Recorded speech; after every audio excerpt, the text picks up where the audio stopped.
अंधारातून प्रकाशाकडे ज्यांनी आम्हाला पोहोचवले, चूल आणि मूल या पलीकडेही जग हे ज्यांनी दाखवले, त्या शिक्षणवर्ता क्रांतिज्योती सावित्रीबाई फुले यांना प्रथम अभिवादन.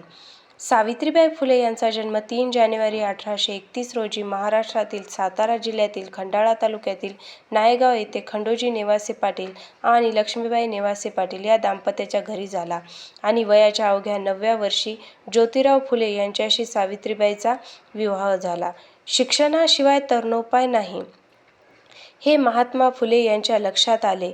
त्यांनी प्रथम आपल्या पत्नीला सावित्रीबाईंना साक्षर करण्याचा निश्चय केला.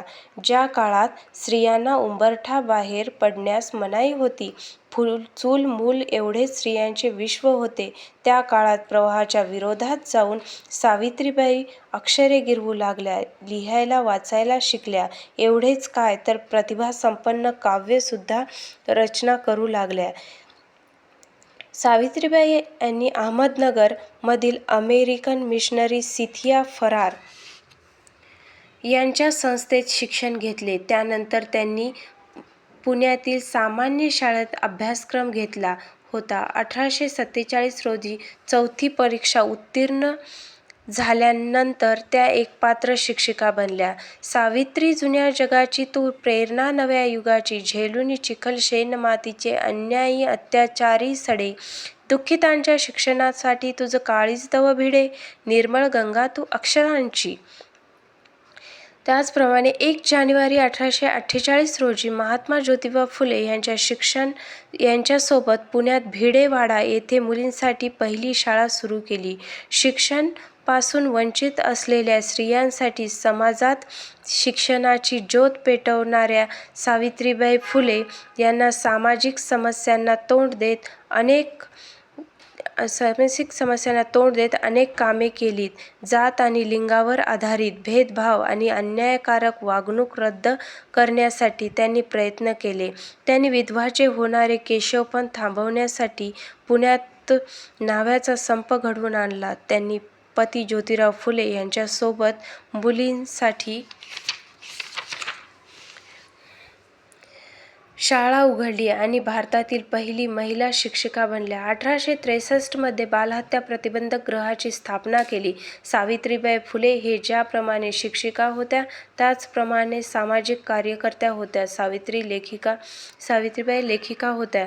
त्यांनी 1854 मध्ये काव्य फुले व 1892 मध्ये 52 काशी सुबोध रत्नाकर प्रकाशित केले.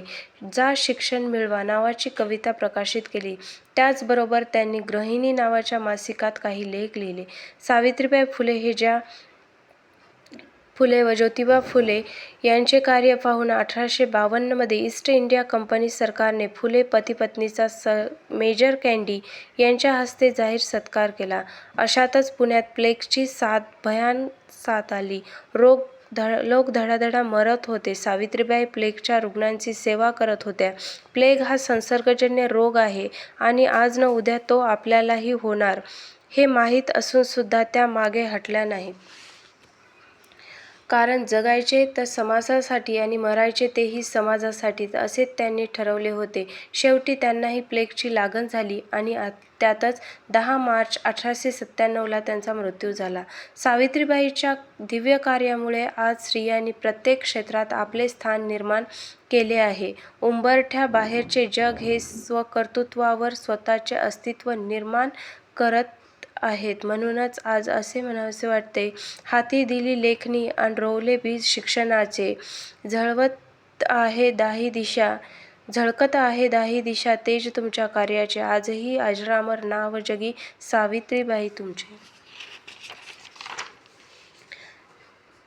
त्यांची एक कविता आहे. ज्ञान नाही विद्या नाही ते घेण्याची गोडी नाही, बुद्धी असून चालत नाही तयास मानव म्हणावे का, दुसऱ्यास मदत नाही सेवा त्याग दया नाही, जयापाशी सद्गुण नाही तयास मानव म्हणावे का, ज्योतिष रमला समुद्रिकही स्वर्ग नरकाच्या कल्पनाही, पशुत नाही त्वा जो पाही तयास मानव म्हणावे का, बाईल काम करत राहील ऐतोबाहा खात राहील, पशु पक्षात ऐसे नाही तयास मानव म्हणावे का.